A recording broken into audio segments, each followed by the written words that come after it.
అబ్బా ఎక్కడున్నారా మనమా? ఏం గుడిరా ఇదా? ఎక్కడున్నావురా మనమా? చెప్పేమ్రా మావా నాకు నొప్పి ఎత్తడం లేదు మావా. భయపడద్దండి, ఇది మనం కంటున్న కళ.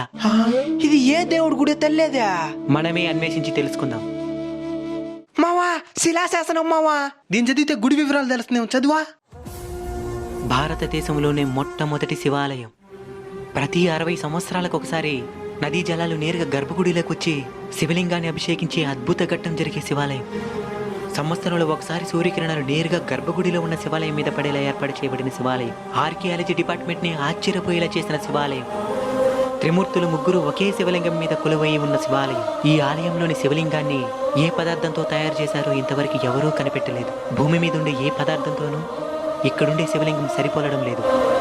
2600 సంవత్సరాల అతి ప్రాచీన ప్రసిద్ధ శివాలయం. సాక్షాత్తు పరశురాముడి చేతుల మీద